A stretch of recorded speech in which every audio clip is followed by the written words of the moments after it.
14 Borjong Nogor Waki Nogor Kendroni BJP Bodoli Engai ADC Chongmari Batane Ronobir Debormano Gobang Purbe Goplai Klerani Fasing Nahare Chongmari Awaye Kokti Shalo Lefunga UD Nogor Village Dain Mara Parawa Chongmari Awai Mung Panda Songjaka Pando Thangai Manjagakya Rungmontri Rotonlal Nath 14 Borjong Nogor Waki Nogor ni candidate Ronobir Debormano Khoboi Tongmokya Kobuni Adong Rokbo Borjong Nogor Waki Nogor Kendro ADC নির্বাচনে আমাদের প্রার্থী হলো রণবীর দেববর্মা বিজেপির প্রার্থী এবং BJP ৩৫টা বুথেই একসাথে আমাদের booth নেতৃত্ব মণ্ডল নেতৃত্ব জনজাতি নেতৃত্ব ঐক্যবদ্ধভাবে সব জায়গায় কাজ শুরু করে দিয়েছে। আজকে বহু মিটিং আছে, এখন যেমন ডাইনমারাতে দেখলেন অনেকগুলি পরিবার যোগদান করেছে, সেরকম বীরমোহনে প্রোগ্রাম আছে, হাবিলদার পাড়াতে প্রোগ্রাম আছে, রামকৃষ্ণ পাড়াতে প্রোগ্রাম আছে,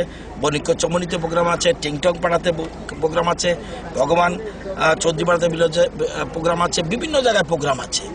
তো আমরা আশাবাদী আমাদের সাথে যারা ভোটে লড়াই করছে, লড়াই বলবো না, যারা প্রার্থী হয়েছে তাদের প্রায় প্রত্যেকের জামানত জব্দ হবে।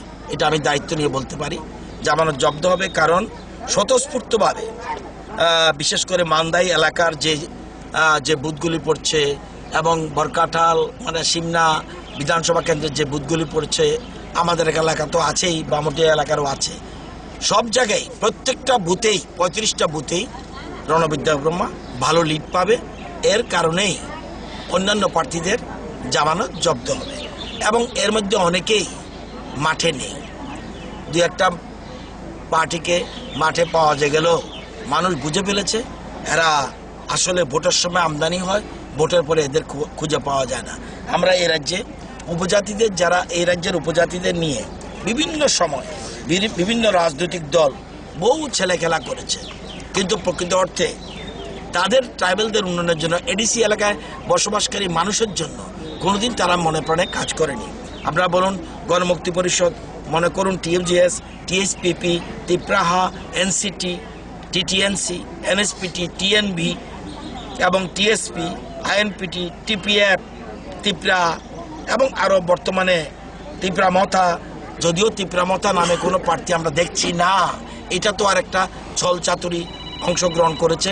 এটা আশ্চর্যভাবে এই যে প্রার্থীর তালিকা আমি দেখছি, প্রার্থীর নাম তো দেখছি অন্য জিনিস, প্রার্থীর যে নাম এটা ত্রিপুরা ল্যান্ড স্টেট পার্টি, আমরা জানি এটার নেতা চিত্ত দেববর্মা, সোনাচরণ দেববর্মা, তারা এদের নামে প্রার্থী হয়েছে। ত্রিপুরামথার কোনো প্রার্থী আছে বলে আমি জানি না। তো সুতরাং আরেকটা ছল চাতুরি করছে, ট্রাইবেলদের সোজা পেয়ে বোকা পেয়ে তাদেরকে ক্ষতি করছে।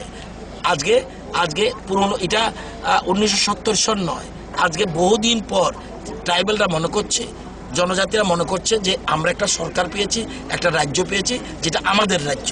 অতীতে ওরা দ্বিতীয় শ্রেণীর নাগরিক মনে করতো ট্রাইবেলরা, ওই যখন সিপিএমের আমল ছিল। সুতরাং আমরা এই এলাকায় ভালোভাবে রিপ্রেজেন্ট পাবো এবং আগামী দিনে এডিসিতে গুরুত্বপূর্ণ একটা পদে আমাদের রণবীর দেববর্মা থাকবে, এটা আমার বিশ্বাস। এ নিয়ে আমরা কাজ করে যাচ্ছি।